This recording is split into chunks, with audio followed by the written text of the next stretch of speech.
My pantry built-in isn't finished yet, but these doors were getting so many questions that I didn't want to make you wait for the full project tutorial. For context, I'm building a pantry nook in my mudroom laundry room area to provide us with better storage solutions, as this is what it looked like before.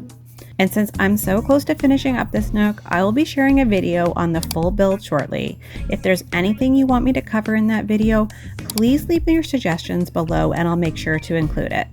But today, I'm just going to break down exactly how I built these doors, the materials I used, and the techniques and tips that help them look like custom cabinet doors without the custom cabinet price tag. Let's start with the materials. For these doors, I used a combination of plywood and MDF because I wanted the benefits of both materials.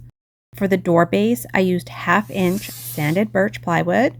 I like to use plywood instead of MDF for the base of the door because I prefer having a solid wood material to drill into for the hinges. Being that it's sanded plywood, it also has a smooth surface on both sides, which provides a nice quality finish in the end. Since it's too large to run through my table saw by myself, I cut down the 4x8 sheet into strips, the width of my doors using my rip guide and my circular saw. And then I cut all the doors to length on the miter saw. For the rails and stiles, I'm using a 1/4 inch hardboard. It's similar to MDF in that it has a smooth surface that's great for painting, but it's denser and comes in thinner sheets and it's priced really well. This hardboard has a white glossy finish on one side. That's just how the sheet came from Home Depot and it was the only option they had. I'm actually using the raw side as the face for the doors. I'll be priming and painting them myself, but that's why you see the white side here as I'm cutting it down.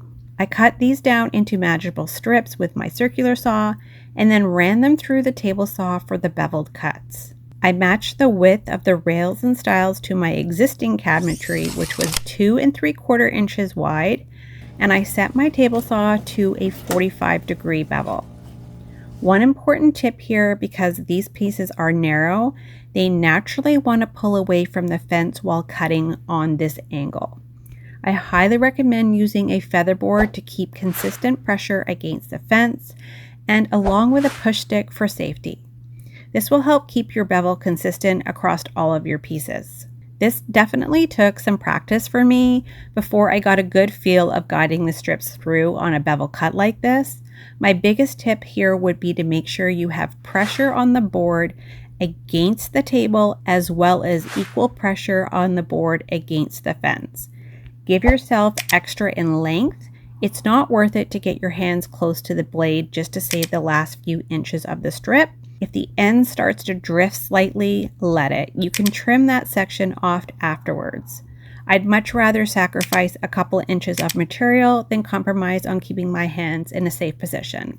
Next, I cut my stiles, the vertical pieces, to the exact height of each door. You'll end up with 2 pieces that have straight cuts on both ends, and they'll be the same height as your plywood door base. Then I cut the rails, which are the horizontal pieces that fit in between the stiles. I set my miter saw to a 45-degree bevel and made the first cut.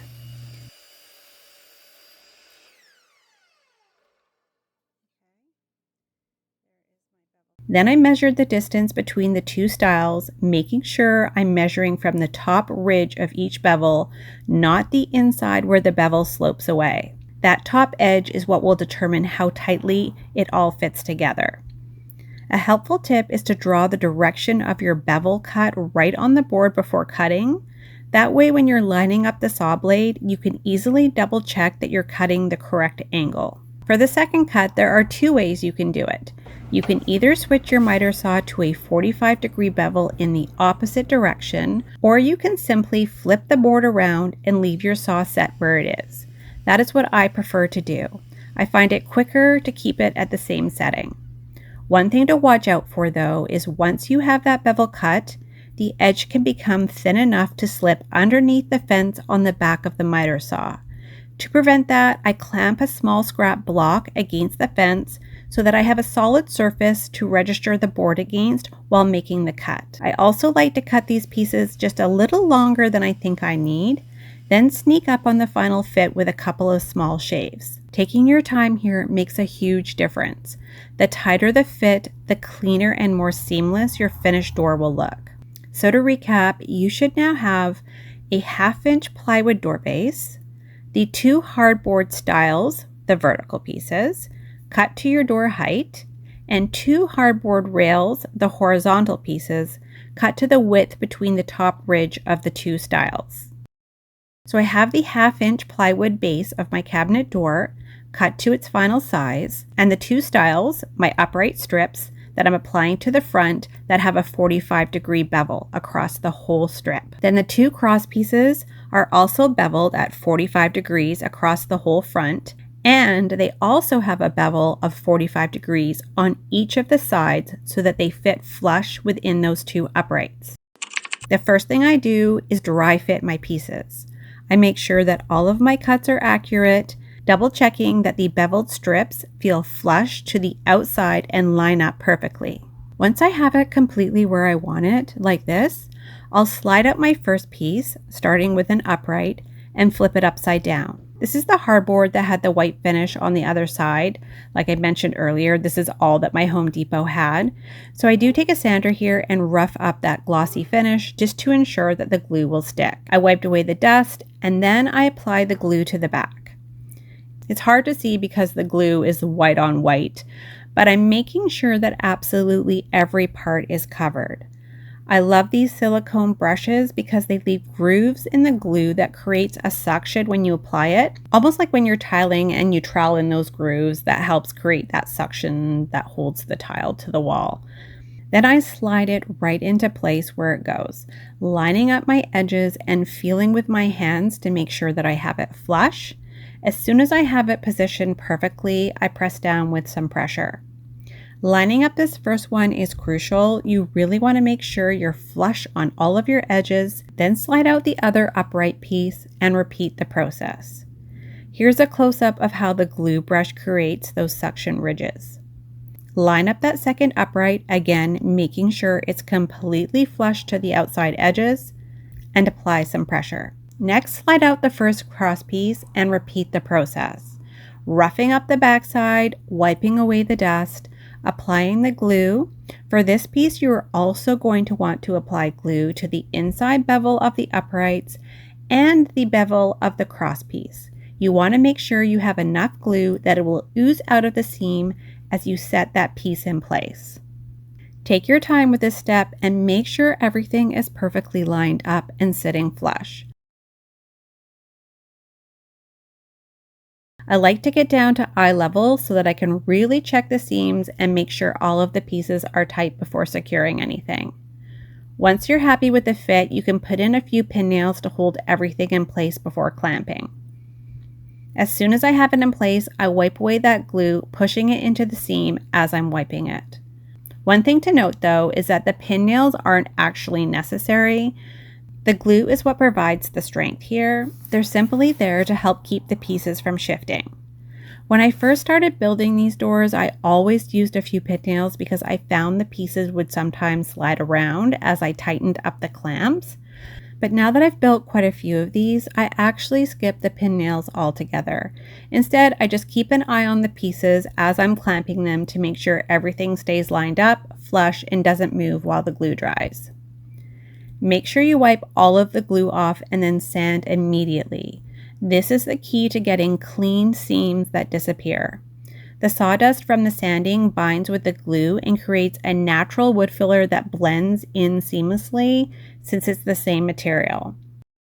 Now you just want to follow this process with the last piece. One thing I do differently now is that I actually prime all of the pieces before assembling the doors. I didn't do that on these doors because I was still figuring out my process, but after building so many of them, I found this works much better. The reason is that the hardboard is much like MDF and it doesn't handle moisture particularly well. Since I like to wipe away any glue squeezed out with a damp cloth, having the pieces primed first helps protect the surface and makes cleanup much easier. Priming first also gives me the opportunity to lightly sand the pieces before assembly. That first coat of primer raises the fiber slightly, and it's much easier to sand everything smooth, including that 45-degree bevel, while the pieces are still separate rather than after they are assembled. Once everything is clamped up, just leave it until the glue has fully dried. After that, I fill in the tiny pin nail holes. I usually have about 6 along each seam. Even though the seams are generally nice and tight and don't really need any filler, I still like to wipe a thin layer of wood filler across the entire seam just in case there's any tiny imperfections. Then I like to sand everything really smooth using 220 grit sandpaper. At this point in the build, these doors get primed. Now, if I was building these today, I would have already primed all of the individual pieces before assembly, like I mentioned earlier. But because sanding the seams does remove some of that primer, I will also spot prime those areas afterwards. I actually prefer using spray primer for spot priming because it fills in those sanded areas really well and gives a nice even coat. I find it's much easier to try and get consistent coverage than trying to touch up those small areas with a roller. Once the primer has dried, I give everything a light sand with 220 grit sandpaper.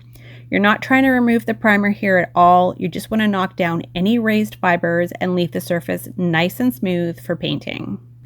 The last step is finishing the edges. I start by adding a bevel around the outside of each of the cabinet doors. This step is completely optional. I was simply matching the stock cabinet doors that were already in this room, and I wanted everything to have the same design detail. That said, I do think it really cleans up the look of the doors, and it also gives you a little more forgiveness when you're aligning your cabinet doors and trying to keep those reveal gaps nice and consistent. To do this, I'm using a chamfer bit in my router. I set the depth to match my existing cabinet doors and tested it on a few scrap pieces to get the exact match before routering all of the actual doors. After routering, I like to give the edges a light sand to remove any roughness and soften any sharp edges. Next, I prime the outside edges. For this step, I'll either use a spray primer or apply it with a roller. Either works really well. The final step is blending the plywood edges so they disappear once they're painted. I apply a very thin layer of wood filler along the edges. I'm not trying to build it up at all. I'm just simply filling in any voids in the plywood and blending the transition where the hardboard meets the plywood so that the edge looks like one solid piece. I actually have a separate video showing this plywood edge filling technique as an alternative to using edge banding, so I'll link that in the description below if you'd like to take a closer look at the process. Once the wood filler is sanded smooth, I apply one final coat of primer over the edges to make sure everything is sealed really well. After that, the doors are ready for installation and finishing paint. I hope this answered some of the questions you've had about how I build these cabinet doors. Stay tuned because I will be sharing the full pantry build once it's complete.